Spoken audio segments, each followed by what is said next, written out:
Welcome guys GK MCQs MK channel में आपका बहुत बहुत स्वागत है। सब्सक्राइब कीजिए जीके एमसीक्यूज एमके चैनल को और पाइए रोजाना मल्टीपल चॉइस क्वेश्चन जो आपके एंट्रेंस एग्जाम कंपटीशन एग्जाम के लिए बहुत हेल्पफुल है। सो गाइज फाइनली आज के इस वीडियो में हम डिस्कस करने वाले हैं शेप ऑफ मोलिकुलर कंपाउंड, यानी कि आपके जो मोलिकुलर होते हैं उनकी यौगिक जो होते हैं, ठीक है, कंपाउंड जिनको आप इंग्लिश में बोलते हो, उनकी शेप यानी कि आकृतियाँ, ठीक है।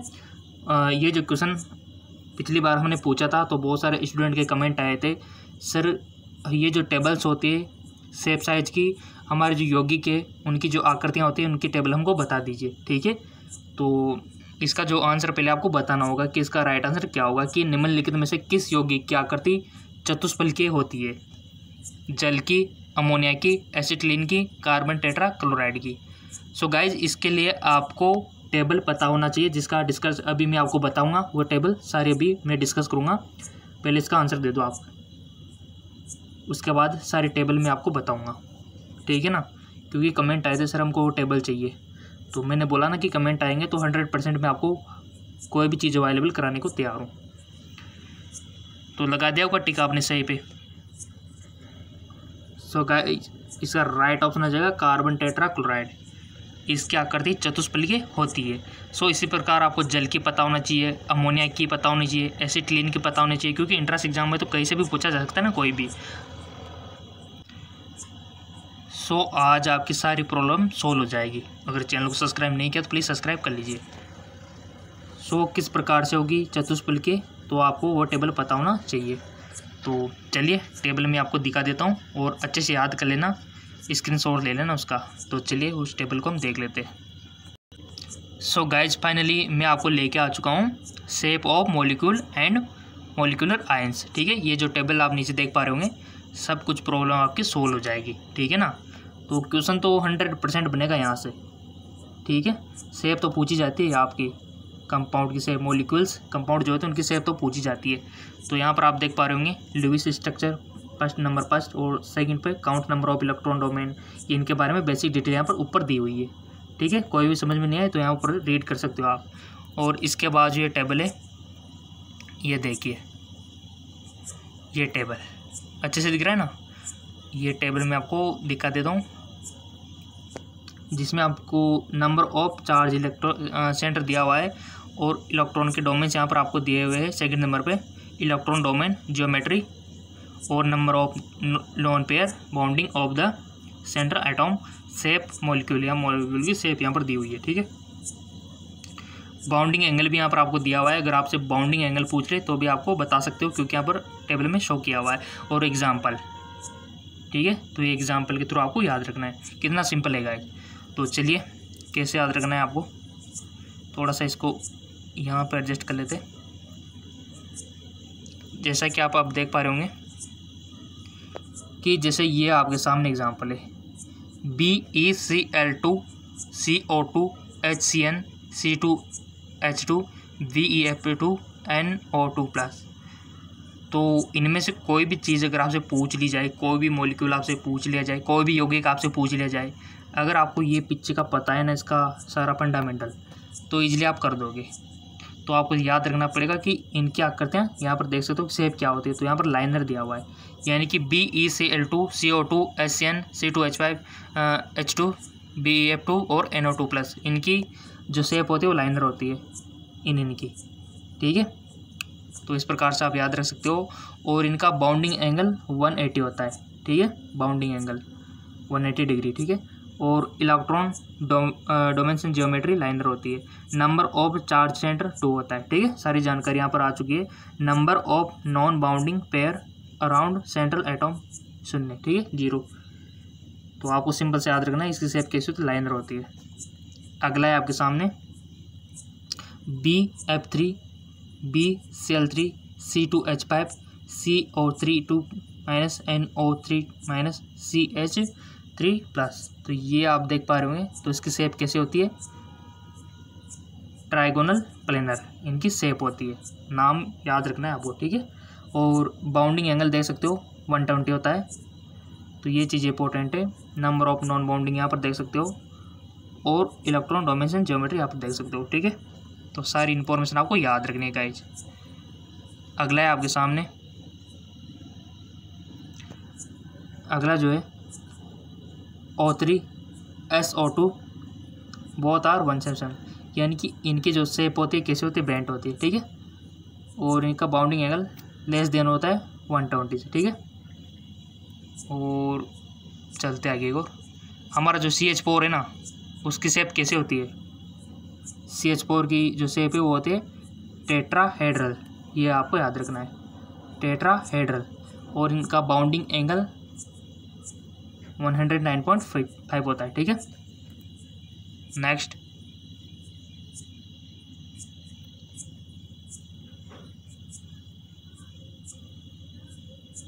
NH3CH3-, ठीक है। तो थोड़ा सा NH3CH3- को थोड़ा सा याद रखना है। और इनकी शेप कैसे होते हैं, ट्राइगोनल पिरामिडल, ठीक है। ये शेप देखो, सारी चीज़ें मैंने आपके सामने रख दी है, ठीक है, ताकि हमारे स्टूडेंट को कोई भी परेशानी नहीं होनी चाहिए, कोई भी प्रॉब्लम नहीं आना चाहिए। कोई भी प्रॉब्लम ना आए कमेंट कर दिया करो, ठीक है। हमारा मकसद इंट्रांस को क्रैक करना है, कंपटीशन एग्ज़ाम को पास करना है, समझना है चीज़ों को, ठीक है ना, ठीक है। तो सो गाइस, ये जो शेप है इतनी हार्ड भी नहीं है, बहुत ईजी है। अगर यहाँ से 2-3 क्वेश्चन बनेंगे भी सही तो कितनी अच्छी बात है, बनेंगे 100% है।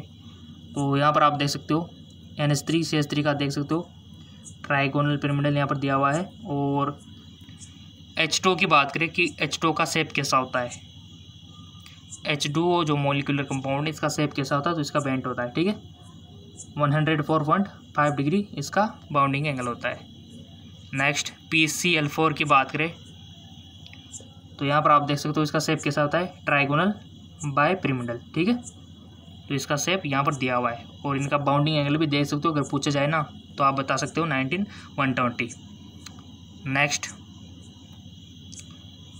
SF4 का जो शेप होता है वो किस प्रकार का होता है, SF4 का उसका होता है टेट्राहेड्रन, ठीक है। टेट्राहेड्रॉन इसका होता है SF4 का। बाउंडिंग एंगल आप देख सकते हो। अब बात करते हैं ClF3 की। तो ClF3 का जो हमारा शेप होता है वो T शेप्ड होता है, ठीक है।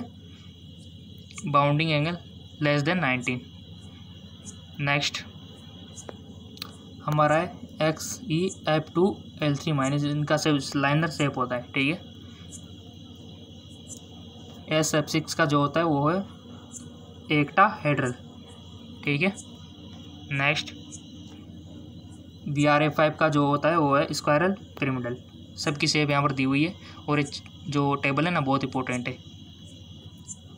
नेक्स्ट है XeF4, इसका स्क्वायर प्लेनर होता है, ठीक है। तो आपके सामने सारी जानकारी मैंने आपके सामने रख दी है, ठीक है। अब इसको लेकर कोई भी दिक्कत हो तो बता सकते हो, ये तो चीज़ें आपको याद रखनी है, कुछ चीज़ इनके बारे में लिखा हुआ है। और इनका स्क्रीनशॉट ले सकते हो आप, बेशक अवेलेबल है, ठीक है। स्क्रीनशॉट आपके मोबाइल में सिस्टम में स्क्रीनशॉट का तो ले सकते हो बेशक।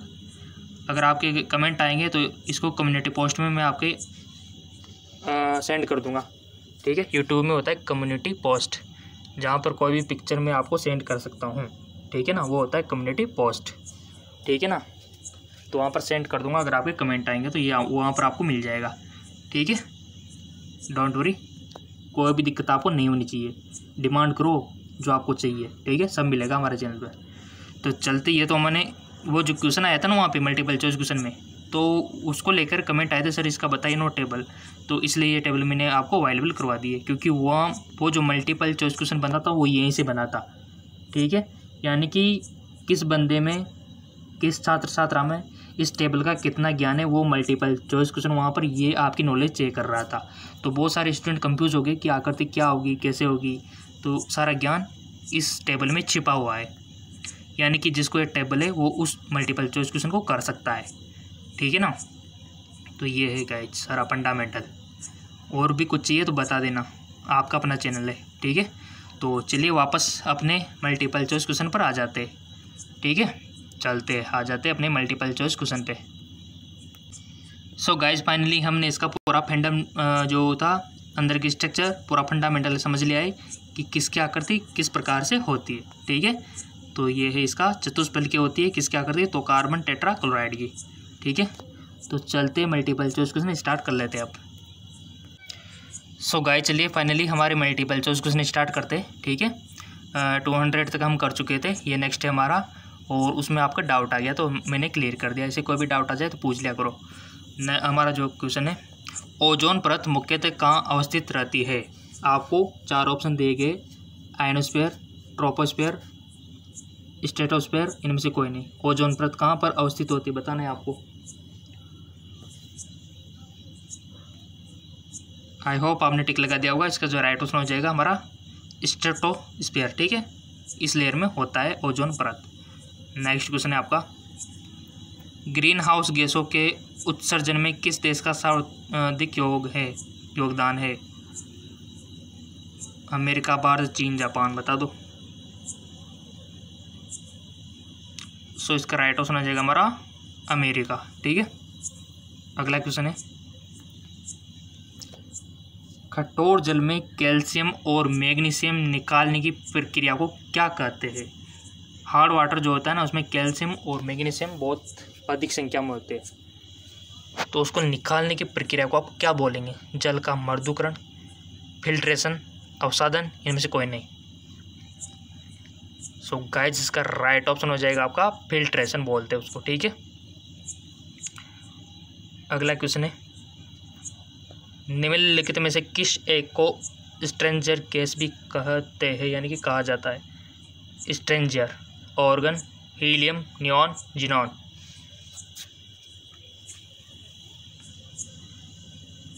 सो इसका राइट ऑप्शन हो जाएगा आपका जिनॉन, ठीक है।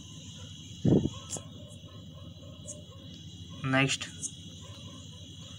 वायु में कौन सी नोबल गैस नहीं होती है? यानी कि आपको पता होना चाहिए कि कौन कौन सी होती है, तब तो आप इजीली कर दोगे। Argon, helium, radon, neon. वायु में कौन सी नोबल गैस नहीं होती है?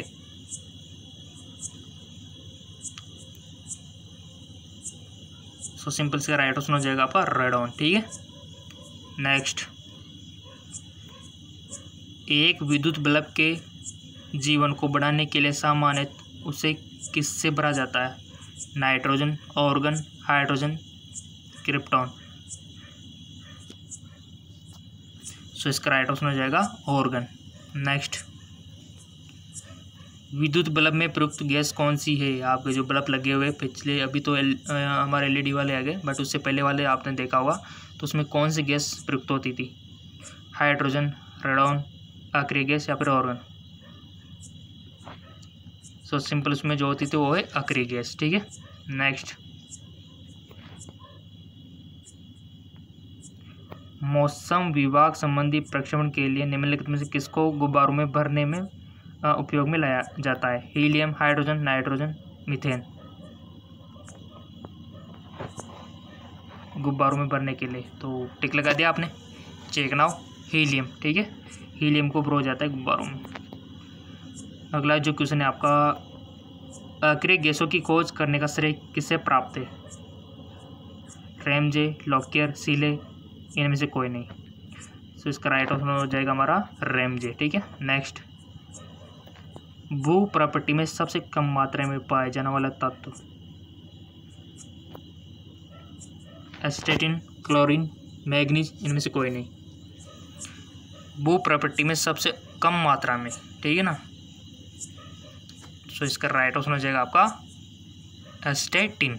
जिसका सही था बहुत बहुत धन्यवाद, और जिसका गलत था तो सिंपल सी बात है, पनिशमेंट यही है कि 2 से 3 बार वीडियो को देख लो, ठीक है। चलते आगे की ओर।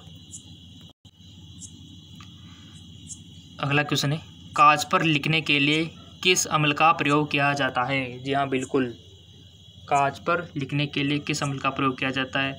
हाइड्रोजन फ्लोराइड, नाइट्रिक अम्ल, सल्फ्यूरिक अम्ल, इनमें से कोई नहीं। सो गाइस इसका राइट ऑप्शन हो जाएगा हाइड्रोजन फ्लोराइड का।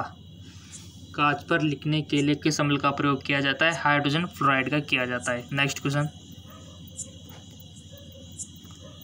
मानव आमाशय में पाया जाने वाला अम्ल है, यानी कि हमारा जो स्टोमक है उसमें कौन सा अम्ल पाया जाता है? HF, HI, HCl, इनमें से कोई नहीं। तो ये तो बच्चों वाला क्वेश्चन है, सबको आ गया होगा, क्योंकि आप साइंस के जो स्टूडेंट हो सो सिंपल इसका राइट ऑप्शन हो जाएगा हमारा HCl, हाइड्रोक्लोरिक अम्ल होता है। ठीक है, अगला क्वेश्चन है, हाइड्रोक्लोरिक अम्ल का अन्य नाम क्या है? मोरसल अम्ल, म्यूरेटिक अम्ल, ओलियम, इनमें से कोई नहीं। बहुत अच्छा क्वेश्चन। हाइड्रोक्लोरिक अम्ल का अन्य नाम लगा दिया होगा टिक। राइट ऑप्शन इसका म्यूरेटिक अम्ल। ठीक है, म्यूरिएटिक अम्ल याद रख लेना, अगर पता नहीं है तो पूछा जा सकता है। वायुयानों के टायरों में भरने में कौन सी गैस का प्रयोग किया जाता है? Nitrogen, helium, hydrogen, oxygen. Aeroplane जो होती है उसके टायरों में कौन सी एयर उसमें भरा जाता है गैस? टिक लगा दिया। राइट ऑप्शन हीलियम, हीलियम को भरा जाता है। अगला क्वेश्चन है आपके सामने, सामान्यतः निम्न में से किससे भविष्य का ईंधन कहा जाता है? मीथेन, हाइड्रोजन, प्राकृतिक गैस, ये सभी।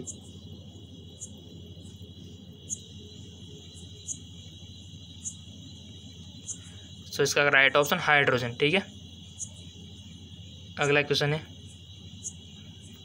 सामान्य किस्म का कोयला है?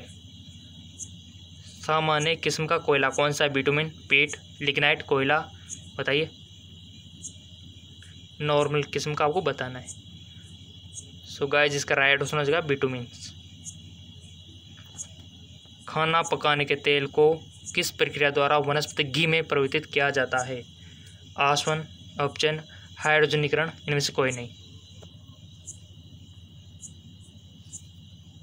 सो इसका राइट ऑप्शन हो जाएगा हमारा हाइड्रोजनीकरण। ठीक है, इसमें हाइड्रोजन को ऐड किया जाता है, तभी तो आपसे बोला जाता है कि ये जो वनस्पति घी होता है हेल्थ के लिए बेस्ट नहीं होता है, हेल्थ के लिए बुरा होता है। वनस्पति घी अगर खाना है तो देसी घी खाओ। ठीक है, और देसी घी बहुत ही कम अवेलेबल हो पाता है।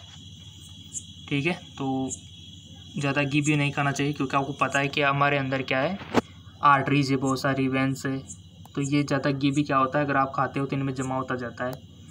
ठीक है ना, जमा होता जाता है तो क्या होता है, हमारा जो हेड है ना, यहाँ पर आपने देखा होगा, इस पर देखो, हमारा जो हद है इसको भी तो ब्लड सप्लाई चाहिए ना, खून की ज़रूरत होती है, तो इस पर नलियाँ फ्री हुई है बहुत सारी, 2-3 ऐसे करके।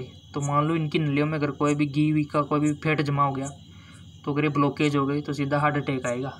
ठीक है, तो इसीलिए फैट वाले में ज़्यादा हार्ट अटैक के चांस होते हैं। और एक बार जिसको हार्ट अटैक हो गया तो उसको घी तेल खाने से मना कर दिया जाता है, यही कारण है उसका। ठीक है ना, तो समझ गए होंगे आप।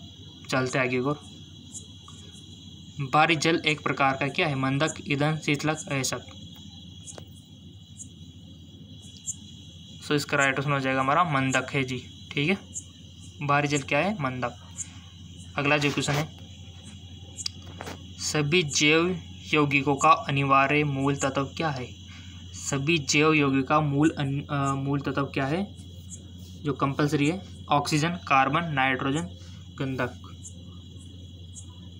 सो सिंपल इसका राइट ऑप्शन हो जाएगा आपका कार्बन। अगला क्वेश्चन है, पेंसिल का लेड है? चारकोल, कोयला, ग्रेफाइट, इनमें से कोई नहीं।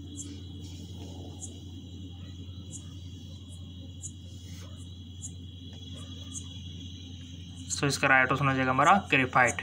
ठीक है, पेंसिल का लेड क्या है? ग्रेफाइट है जी। चलते आगे की ओर। अगला क्वेश्चन है, ऑक्सीजन की खोज किसने की? रदरफोर्ड, डेवी, प्रिस्टले, इनमें से कोई नहीं। ऑक्सीजन की खोज राइट ऑप्शन प्रिस्टले ने की थी ऑक्सीजन की खोज। ठीक है, अगला क्वेश्चन है, निम्न में से किस एक का ईंधन मान अधिकतम होता है? प्राकृतिक गैस, हाइड्रोजन, चारकोल, इनमें से कोई नहीं। इनमें से किस एक का ईंधन मान अधिकतम होता है? बहुत अच्छा। सो इसका राइट ऑप्शन हो जाएगा आपका हाइड्रोजन। ठीक है, नेक्स्ट,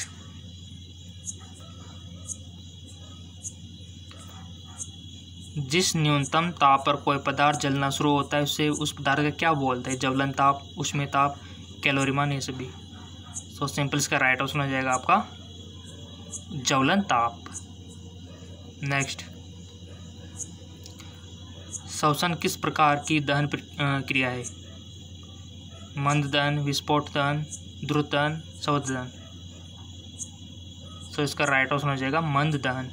नेक्स्ट, भूरा कोयला के नाम से जाना जाता है लिग्नाइट, बिटुमेन, पीट, इनमें से कोई नहीं। राइट ऑप्शन हो जाएगा इसका लिग्नाइट, जिसको भूरा कोयला के नाम से जाना जाता है। अगला है आपका, निम्नलिखित में से कौन जीवाश्म ईंधन नहीं है? कोयला, नाइट्रोजन, पेट्रोलियम, जल, गैस। यानी कि आपको पता होना चाहिए कि कौन कौन जीवाश्म ईंधन है, तब तो आप सही कर दोगे इसको। टिक लगा दिया, चेक नाउ। नाइट्रोजन, ठीक है, नाइट्रोजन जीवाश्म ईंधन नहीं है, बाकी के सभी जीवाश्म ईंधन है। जैसे कोयला हो गया, पेट्रोलियम हो गया, जल गैस हो गया, ये जीवाश्म ईंधन है, जबकि नाइट्रोजन नहीं है। अगला क्वेश्चन है आपके सामने, निम्नलिखित में से कौन ईंधन तत्व नहीं है? Radium, thorium, helium, uranium. निम्नलिखित में से कौन ईंधन तत्व नहीं है? सो इसका राइट ऑप्शन हो जाएगा आपका हीलियम ईंधन तत्व नहीं है, ठीक है। बाकी के सभी रेडियम, थोरियम, यूरेनियम ईंधन तत्व है जी। चलते आगे, निम्नलिखित में से किस ईंधन से वातावरण में न्यूनतम प्रदूषक फैलता है? हाइड्रोजन, डीजल, कोयला, इनमें से कोई नहीं। सो इसका राइट ऑप्शन हो जाएगा हाइड्रोजन। अगला है आपका, पेट्रोल से लगने वाली आग के लिए किस प्रकार के अग्निशामक का प्रयोग किया जाता है? जी बिल्कुल, पेट्रोल से लगने वाली आग के लिए किस प्रकार के अग्निशामक का प्रयोग किया जाता है? सोडा अम्ल, पाउडर, झाग, इनमें से कोई नहीं। राइट ऑप्शन हो जाएगा इसका झाग। वायु से हल्की गैस कौन सी है guys? Propane, oxygen, chlorine, ammonia. वायु से हल्की होनी चाहिए, सो इसका राइट ऑप्शन हो जाएगा आपका अमोनिया। अमोनिया जो है वायु से हल्की गैस है। चलते आगे की ओर। अगला क्वेश्चन है, गैसीय समीकरण PV = nRT में R क्या सूचित करता है? ये क्वेश्चन तो सबको पता होगी, तो इसमें R क्या है, साथ में सारी चीज़ें भी पता होनी चाहिए। PV क्या है, NR क्या है, T क्या है, ठीक है। 1 ग्राम गैस को सूचित करता है, या फिर 1 मोल गैस को, या फिर 1 लीटर गैस को, या फिर इनमें से कोई नहीं। R किसको इंडिकेट करता है? PV = nRT तो सबने पढ़ा हुआ है ना, तो इसमें R क्या है? टिक लगा दिया, चेक नाउ। 1 मोल गैस को इंडिकेट करता है R, ठीक है। किसको? 1 मोल गैस को। नेक्स्ट क्वेश्चन, निम्नलिखित में से कौन सा नियम गैसों से संबंधित नहीं है? फैराडे का नियम, बॉयल का नियम, चार्ल्स का नियम, गै-लुसा का नियम।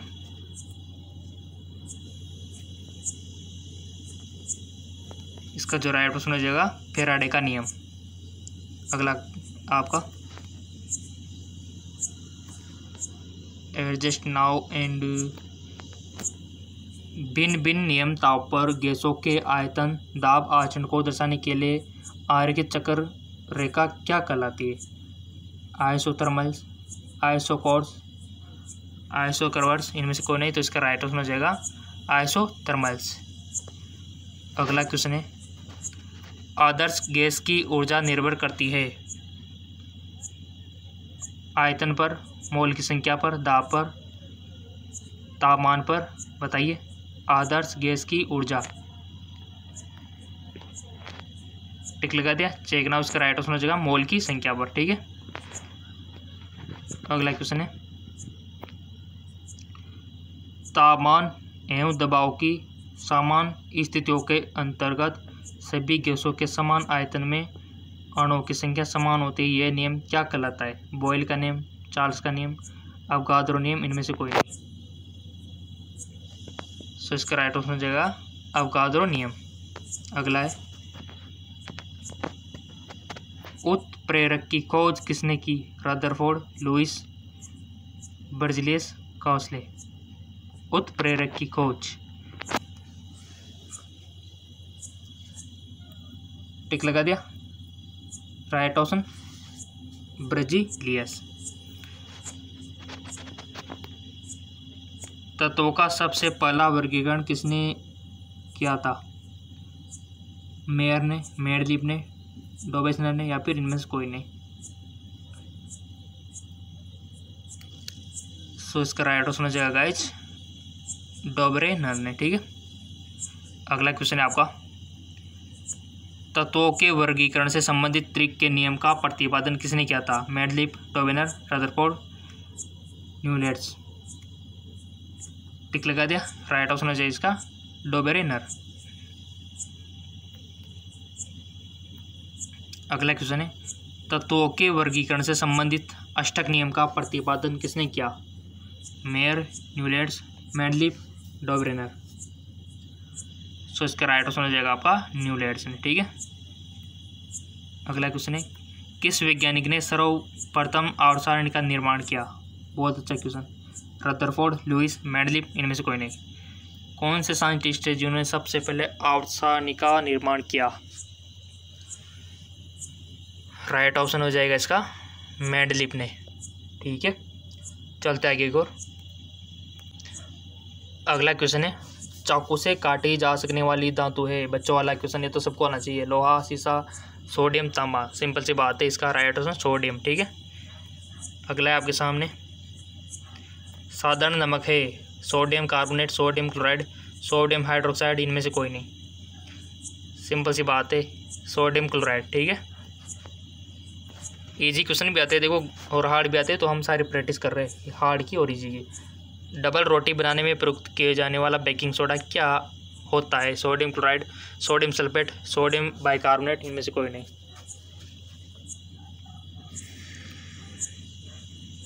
सो इसका राइट ऑप्शन हो जाएगा सोडियम बाइकार्बोनेट। ठीक है, फॉर्मूला क्या होता है? NaHCO3, ये होता है बेकिंग सोडे का फॉर्मूला। ठीक है, NaCO3, सोडियम बाइकार्बोनेट, पता होना चाहिए गाइस ये वाला। अगला क्वेश्चन है, निम्न लवणों में से सागरीय जल की लवणता में किसका अधिकतम योगदान है? Sodium chloride, sodium sulphate, calcium chloride, या फिर सोडियम बाइकार्बोनेट। सो इसका राइट ऑप्शन हो जाएगा आपका कैल्शियम क्लोराइड। ठीक है, अगला क्वेश्चन है, फोटोग्राफी में अस्थलीकरण के रूप में प्रयुक्त होने वाला रसायन है? Sodium sulphate, sodium thiosulphate, calcium chloride, इनमें से कोई नहीं। सो इसका राइट ऑप्शन हो जाएगा आपका सोडियम थायोसल्फेट। अगला है, कौन सी धातु अपने ही ऑक्साइड में रक्षित होता है? एल्यूमिनियम, चांदी, सोना, लोहा। कौन सी ऐसी धातु है जो अपने ही ऑक्साइड से रक्षित होती है? सो सिंपल इसका राइट ऑप्शन हो जाएगा एल्यूमिनियम, ये अपने ही ऑक्साइड से रक्षित रहती है। अगला है, रॉकेट को चलाने में प्रयुक्त ईंधन कहलाती है? कोल गैस, प्रणोदक, कॉक, बायोमास। रॉकेट में चलाने में बताइए गाइस, देखो हर चीज़ को चलाने के लिए अलग अलग ईंधन प्रयुक्त होता है, तो यहाँ पर रॉकेट पूछ लिया, तो कौन सी ईंधन इसमें यूज होती है? इसका राइट ऑप्शन हो जाएगा प्रणोदक। निम्न में से कौन सा ईंधन न्यूनतम पर्यावरणीय प्रदूषक उत्पन्न करता है? कोयला, केरोसिन, हाइड्रोजन, डीजल।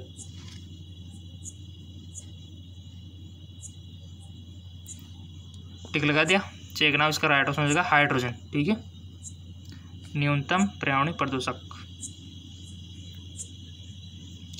गैस एजेंसियों द्वारा सिलेंडरों में भरकर दी जाने वाली कुकिंग गैस है? गैस, ठोस, द्रव, एल्कोहल, बताइए।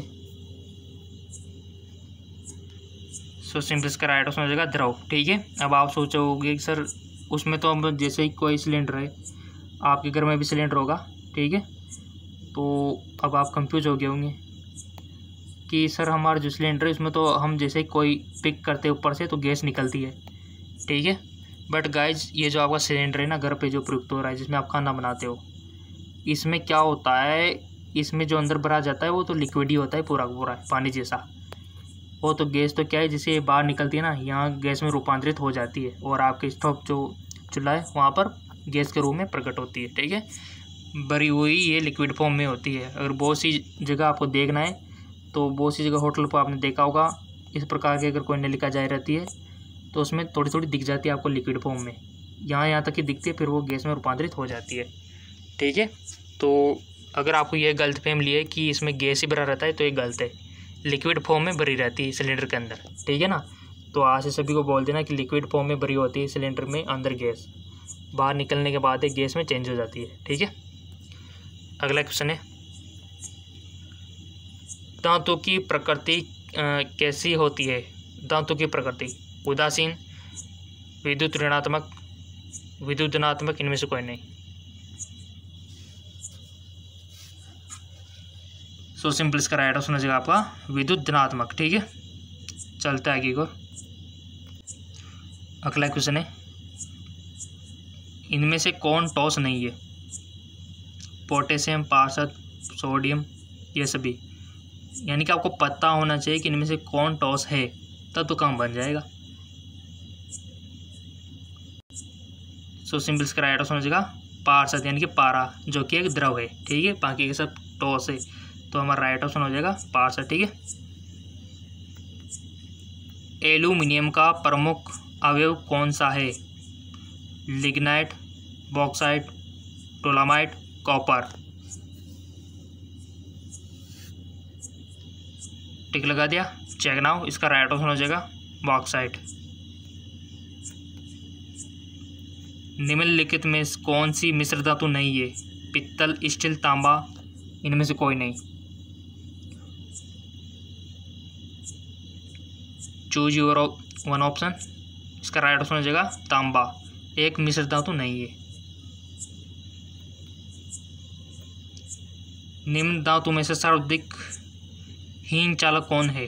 सोना, सिल्वर, सीसा, लोहा।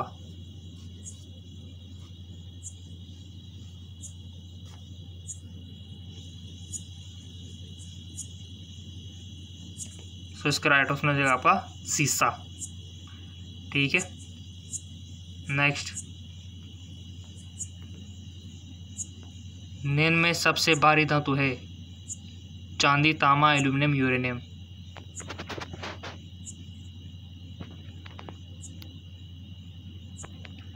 यूरेनियम, ठीक है, सबसे भारी हैवी मेटल। नेक्स्ट, निम्न में से कौन सीमेंट का मुख्य संगठन है? राख, जिप्सम, चूना पत्थर, मेटियार। राइट ऑप्शन चूना पत्थर सीमेंट का मुख्य संगठन है। मानव निर्मित तत्वों की पहचान कीजिए। कैल्शियम, कैलिफोर्नियम, कार्बन, सोना। मानव निर्मित तत्वों की पहचान कीजिए। Right option californium. प्रकृति में स्वतंत्र अवस्था में पाया जाता है? सोना, चांदी, तांबा। सिंपल सी बात है, प्रकृति में स्वतंत्रता में ये सभी पाए जाते हैं, ठीक है। महंगी धातु है।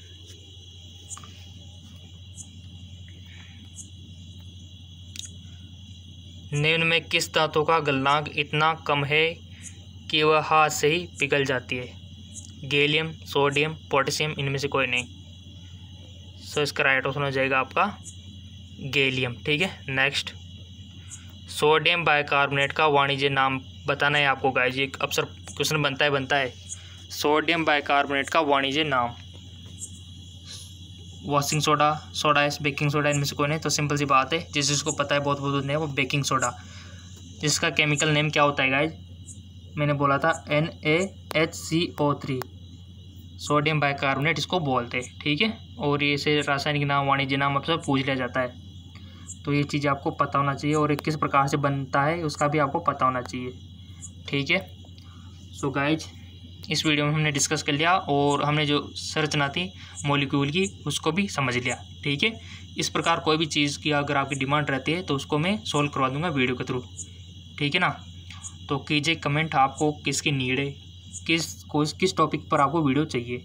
ठीक है, वो इसके ऊपर आपको मिल जाएगा। और इंग्लिश वालों के लिए जो हमारा जेके लॉन जॉब चैनल है वहाँ पर वीडियो आपको मिल जाएगा, डोंट वरी। ठीक है, तो अगर आपको हार्मोन का, विटामिन का, फिजिक्स के क्वेश्चन चाहिए, बायोलॉजी के क्वेश्चन चाहिए तो नीचे डिस्क्रिप्शन में चले जाओ सीधे, वहाँ पर आपको मल्टीपल चॉइस क्वेश्चन और अधिक मिल जाएंगे। और वीडियो रोजाना अवेलेबल होता रहता है इस पर आपको। ठीक है, तो अगर कोई भी मिस कर दिया हो तो उसको देख सकते हो आप चैनल पे जाके। ठीक है, तो जाइए नीचे डिस्क्रिप्शन में बहुत सारे ऑप्शन दिए हुए, वहाँ से चूज कर लीजिए। ओके, धन्यवाद।